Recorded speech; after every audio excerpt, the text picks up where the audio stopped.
What happens to cars dealers can't sell? Right now, as you watch this, somewhere around 2.8 million brand new vehicles are sitting unsold on American dealer lots. That is a 76-day supply, and on some brands it is far worse.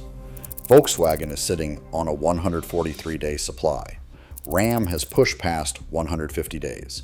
So here's the question nobody at the dealership wants you to ask. What actually happens to the cars they cannot sell? The official answer is incentives and markdowns.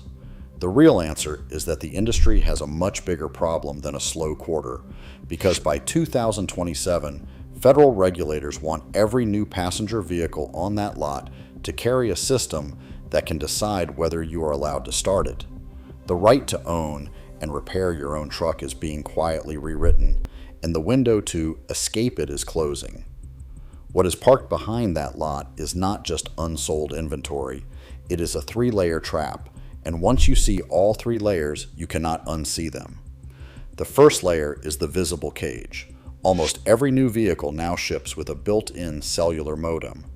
That connected car is talking to the manufacturer the moment you drive it off the lot. You did not install that. You cannot easily remove it. It is welded into the architecture of the machine. The second layer is the financial time bomb. Heated seats behind a subscription, remotes start behind a monthly fee, and the data itself has become a product. General Motors, through its OnStar Smart Driver program, sold detailed driving data to the brokers LexisNexis and Verisk between 2020 and 2024. General Motors reportedly earned about $20 million from those sales. People watched their insurance rates climb without ever knowing their own car had turned them in. The third layer is the surveillance grid. The Federal Trade Commission finalized an order in January 2026 banning General Motors from selling that geolocation and behavior data for 5 years. In May, California's Attorney General hit them with a $12.75 million settlement, the largest ever under the state's privacy law. And that lockout mandate I mentioned, that is real. It is Section 24220 of the 2021 Infrastructure Law, ordering the National Highway Traffic Safety Administration to require passive impaired driving detection in new cars, software in the driver's seat deciding whether the engine turns over. So that is the trap. Here is the escape. There is a narrow historical window of vehicles that physically cannot be caught in it, and most folks have no idea it exists. It opens right after the 1996 OBD2 mandate, which forced automakers to standardize the diagnostic port. That part was actually a right to repair when, an open, readable connection any independent shop could use. And it closes before the rollout of cellular telematics and VIN locked modules that phone home and refuse to work until a dealer authorizes them. The trucks built inside that window are the last vehicles you can truly own. Let me give you the 4 that matter most. Drop your engine code in the comments as we go.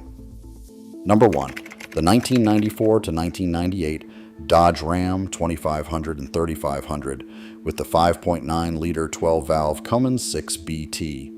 This is the holy grail, and here is why. It uses the Bosch P7 100 mechanical injection pump. The P pump. There is no engine computer deciding your fuel. There is no module to lock. You could pull every wire out of the cab and that engine will still run because the fueling is mechanical.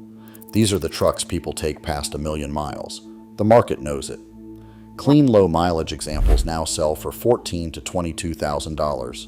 The average second generation Cummins runs over $20,000, and a pristine 4x4 6-speed has sold for $76,000. A work truck, appreciating like a collectible. That is what scarcity of the real thing looks like. Number 2, the 1994 and a half to 1997 Ford F-250 and F-350, the old body-style trucks the diesel guys call OBS, with the 7.3-liter Power Stroke 5.8. Now the 7.3 does have an engine computer. HEUI injection runs off oil pressure and a PCM, so it is not as pure as the P pump. But here is what matters. It has no cellular modem reporting back, nothing harvesting your every move, and no VIN locked gateway waiting to brick the truck. It is a closed, local computer that answers only to you.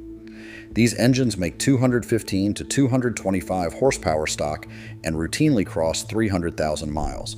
A clean 58,000 mile 1997 just sold at Mecum for $34,100, roughly double what it cost new in 1997. Number 3, and this is the one that proves the whole thesis.